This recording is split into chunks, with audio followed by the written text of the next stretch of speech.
এখানকার মানুষরা তাদের সকলের সুস্বাস্থ্য কামনা করি।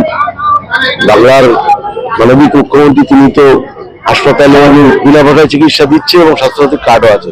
তাছাড়াও মানুষ একটু ডাক্তার দেখাতে কিংবা হাসপাতালে যেতে একটু ভয় পায়, যার জন্য বাড়ির সেবাশ্রয় ক্যাম্প আমাদের প্রিয় বিধায়ক চন্দ্রীয় হচ্ছে উদ্যোগে আমাদের প্রিয় সাংসদ অভিষেক বন্দ্যোপাধ্যায়ের তার ডায়মন্ড মডেলকে আমরা ফলো করে আমরা এই ক্যাম্প করছি।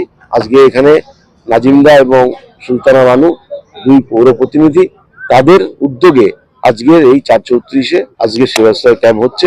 ইতিমধ্যে 7,000-এর উপরে মানুষ এই ক্যাম্পে তারা দেখিয়েছে এবং বিনা পয়সায় চিকিৎসা, বিভিন্ন পরীক্ষা, সিটি স্ক্যান থেকে আরম্ভ করে বিভিন্ন পরীক্ষা তারা বিনা পয়সায় পাচ্ছে এবং ওষুধ থেকে সবকিছু পাচ্ছে।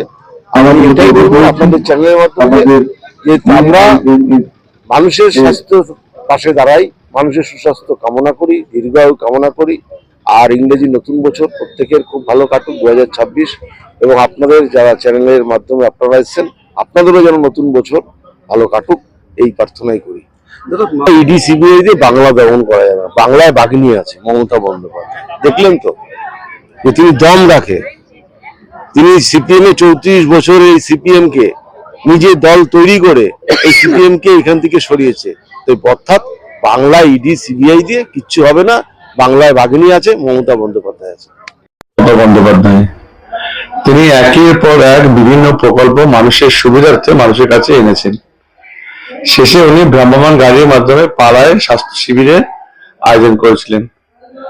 সেই তৎপরের মধ্য দিয়ে বাংলার তথা ভারতবর্ষের আপামর জনগণের বর্তমান নয়নের মণি অভিষেক বন্দ্যোপাধ্যায় তার ডায়মন্ড হারবার কেন্দ্রে সেবাশ্রয় ক্যাম্প করে মানুষের পাশে দাঁড়াচ্ছে স্বাস্থ্য শিবিরের মধ্য দিয়ে, স্বাস্থ্য ক্যাম্পের মধ্য দিয়ে। তারই ঠিক ফলস্বরূপ আজকে উত্তর দমদম পৌরসভা তথা 110 দমদম উত্তর বিধানসভার বিধায়ক শ্রীমতী চন্দ্রিমা ভট্টাচার্য মহাশয়া তিনিও তার বিধানসভার বিভিন্ন প্রান্তে গত মাসের 21 তারিখ থেকে আগামী মাসের 17 তারিখ পর্যন্ত এই ক্যাম্প পরিচালনা করছেন। তার মধ্যে সৌভাগ্যবশত আমাদের এই অধ্যুষিত এলাকায়, যেটা আজকে এবং আগামী 13 তারিখ দুদিন আমাদের এই সেবাশ্রয় ক্যাম্পের সুযোগ দিয়েছে, আমরা সেই ক্যাম্পে সাধারণ মানুষকে অভ্যর্থনা জানিয়েছি। মানুষ সুস্থ থাকতে গেলে ডাক্তারের প্রয়োজনীয়তা আছে এবং সর্বতভাবে আমাদের এইভাবে সহযোগিতা করছে, আমাকে সহযোগিতা করেছে সবসময়। আমার পাশে যিনি বসে আছেন আমাদের নিমতা স্বাস্থ্য কেন্দ্রের সুপারিনটেন্ডেন্ট সুজাতা ভট্টাচার্য, তারাও কিছুটা প্রচেষ্টা আমরা এই কাজগুলো সার্থকভাবে তুলে ধরতে পেরেছি এবং মানুষকে পরিষেবা দিতে পারছি।